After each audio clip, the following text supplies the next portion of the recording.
Hi, this is Sita. Welcome back.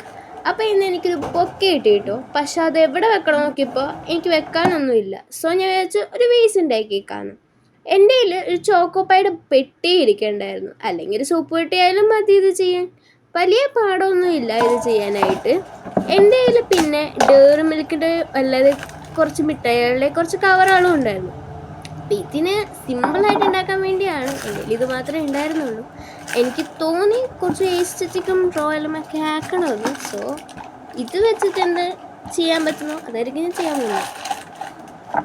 സത്യം പറഞ്ഞാൽ ഈ ഒരു ഡെയറി മിൽക്കിൻ്റെ കവറുണ്ടല്ലോ, അത് ഞാൻ ചെറുപ്പം തൊട്ടേ ശേഖരിച്ചിട്ട് ഇങ്ങനെ കൂട്ടിയെടുത്ത് വെച്ചേക്കുന്നത്. കുറേ നാളായി അത് അനങ്ങാതെ ഇരിക്കുന്നു. എന്തെങ്കിലും ചെയ്യണം ഞാൻ കുറേ നാളായി വിചാരിക്കുന്നു. പിന്നെ ഇതെടുത്തിട്ട് എന്തെങ്കിലും ചെയ്യാന്ന് ഓർത്ത് ഇരിക്കുമായിരുന്നു. അപ്പോഴാണ് എനിക്ക് ഈ ബൊക്കേൻ്റെ കൈ തന്നെ. പിന്നെ ഒന്നും നോക്കിയില്ല, ആ ഡെയറി മിൽക്കിൻ്റെ കവറൊക്കെ അങ്ങോട്ട് വെട്ടി പിച്ചല വെട്ടിയിട്ടിട്ട് നമുക്കതിൻ്റെ പുറകു വശം സിൽവർ കളർ പാർട്ട് മാത്രമേ നമുക്ക് ആവശ്യമുള്ളൂ. ആൻഡ് ഇതിൻ്റെ ബ്ലൂ പാർട്ട് നമുക്ക് ആവശ്യമില്ല. സിൽവർ പാർട്ടാണ് വേണ്ടത്. നമ്മൾ ഈ ബ്ലൂ പാർട്ടിൽ നമ്മൾ ഗ്ലൂ വെച്ചിട്ട് ആ പാർട്ടായിരിക്കും നമ്മൾ പേസ്റ്റ് ചെയ്യാൻ പോകുന്നത്. സോ അങ്ങനത്തെ രീതിയിൽ എനിക്ക് പ്രത്യേകിച്ച് ഷേപ്പൊന്നുമില്ല, നമ്മളൊരു കൊളാഷ് പോലെ ആണ് ഇതിൽ ഒട്ടിച്ചു കൊടുക്കാൻ പോകുന്നത്.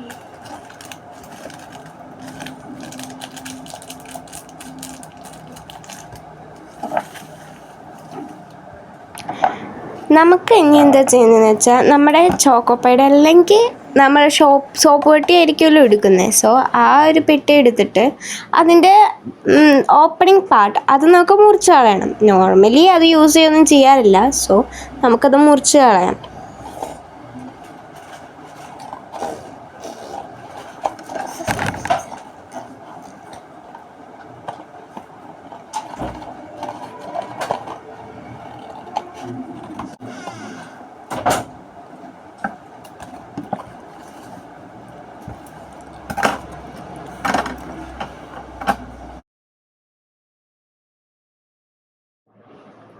ഓരോ ക്രാഫ്റ്റ് ചെയ്യുമ്പോഴും അതിൻ്റെ ഫൈനൽ ലുക്ക് ഓർത്തിട്ടാണ് ഞാൻ ഇത് ചെയ്യാറ്. ഈ ഒരു കേസിലും ഞാൻ അത് ഓർത്ത് തന്നെയാണ് ചെയ്യുന്നത്. എന്തായിരിക്കും എന്നെനിക്ക് അറിഞ്ഞുകൂടാ. മിഠായി കവർ വെച്ച് ചെയ്യുന്നതുകൊണ്ട് തന്നെ എനിക്ക് തീരെ പ്രതീക്ഷ ഉണ്ടായിരുന്നില്ല കേട്ടോ ഇത് ചെയ്യാനായിട്ട്. പക്ഷേ എൻ്റെ ഫൈനൽ ലുക്ക് കണ്ടപ്പോൾ സത്യം പറയാം എനിക്ക് ഭയങ്കരമായിട്ട് ഇഷ്ടപ്പെട്ടു. എൻ്റെ കയ്യിലിരിക്കുന്ന ബൊക്കയും ഇതായിട്ട് നന്നായി മാച്ചിങ് ഉണ്ട്. എനിക്ക് സത്യമായിട്ടും ഇഷ്ടമായി. ഇനി ബൊക്കെ ഇല്ലെന്നുള്ളവർക്ക് നമുക്ക് പേപ്പർ ഫ്ലവേഴ്സും യൂസ് ചെയ്യുന്നതാണ്. അതും വളരെ നന്നായിട്ട് ഞാൻ ഇതിനു മുമ്പ് ഉണ്ടാക്കിയ കുറച്ച് പേപ്പർ ഫ്ലവേഴ്സും ഞാൻ അതിൽ വെച്ച് നോക്കിയപ്പോൾ നല്ല ഭംഗി എനിക്ക് തോന്നിയായിരുന്നു.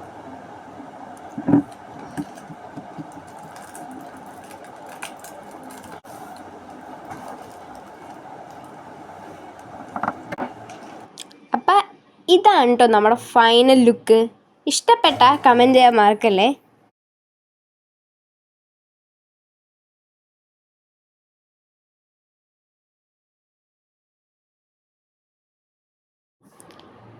പിന്നെ നമ്മുടെ ബൊക്കയും കൂടി വെച്ചപ്പോൾ എനിക്ക് ഭയങ്കരമായിട്ട് ഇഷ്ടമായിട്ടുണ്ട്.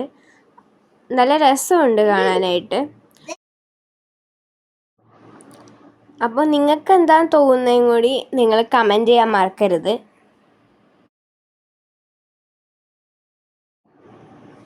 ഞാൻ കുറച്ച് മുറ്റത്ത് കിടക്കണ കല്ലുകളും കൂടി പിറക്കിക്കൊണ്ടാണ് കേട്ടോ വന്നേക്കുന്നത്. കുറച്ച് വെയിറ്റ് ഹോൾഡ് ചെയ്യാൻ വേണ്ടിയിട്ട്, വെയിറ്റ് കുറച്ചുകൂടി തോന്നിക്കാൻ വേണ്ടിയിട്ട് ഞാൻ ഈ കല്ലുകൾ വെച്ചതാണ്.